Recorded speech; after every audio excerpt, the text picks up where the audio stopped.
Now, just like our growing pattern, for our shrinking pattern, we have to figure out how much is being taken away or how much it gets smaller by every time.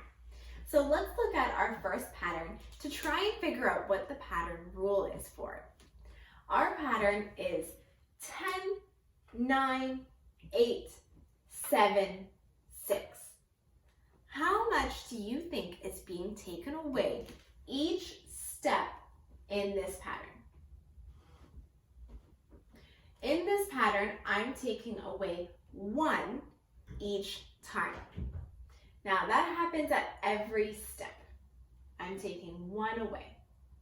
Now we know for patterns, the rule has to be repeated, and the same is happening here. If my pattern rule is taking away 1 each time, I can't just decide here to start taking away 2.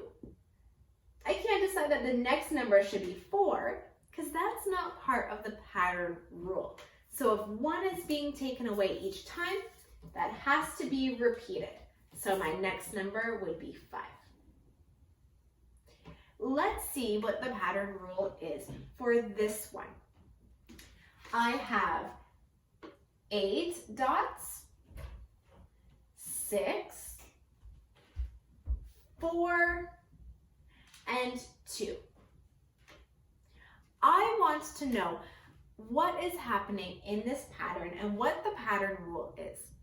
Now, these shrinking patterns are a little bit more tough because the numbers are going backwards. So one of the things that can help me out is to use pictures for it. So when I have from 8 to 6, I see that this many dots are being taken away. These are the same, and that's what is subtracted or taken away. I see that that's 2. Let me check that for the next one as well. Those are the same, and it's 2 being taken away. And I can check that one more time here. That's what's the same between these two numbers, and it's these 2 being taken away. So in this shrinking pattern, the rule is take away 2 every time. Take away 2. Now you can try this out at home as well. Manipulatives are something that always helps us at school, and it can help us out with these shrinking patterns, just like I did here. You can use a number line to help you out, or even draw a picture of the shrinking number pattern, and so that way you can cross things out and play with it a little bit easier than you'd be able to with just the numbers. So that's something that you can try out at home. The next shrinking pattern has a missing number in it. It doesn't want to know what happens next. It wants to know what number is missing. So let's say these numbers out loud to help us figure it out. We have 60, 50, blank, 30, and 20. Now, these numbers are getting smaller by a big number each time. A lot is being taken away. I'm not too sure what the pattern rule is, so here's another tip that you guys can use for your shrinking patterns. What I can do is shrinking patterns are tough because the numbers are going backwards. So what I can do is actually start on the other side of the pattern so that I'm going forwards in the numbers. So if I do that, I see that it's 20, 30, blank, 50, 60. Oh, going that way, I can see that this number pattern is counting by tens.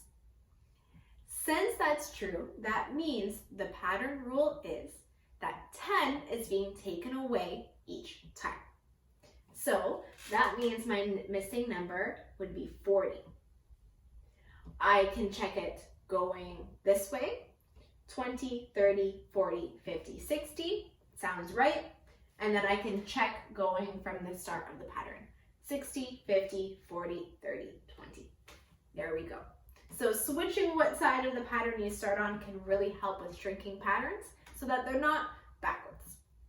So use these tips to help you out, because for our activity after this lesson, boys and girls, you get to click on the link inside of this assignment, and there's going to be a Google form that has a bunch of questions for you, kind of like what's up here.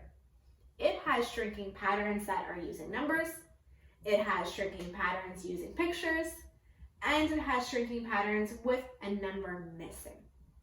Remember to use some manipulatives and draw it out if you need some help, or even if going backwards is a little confusing, you can start on the other side. So try that out, boys and girls, and good luck.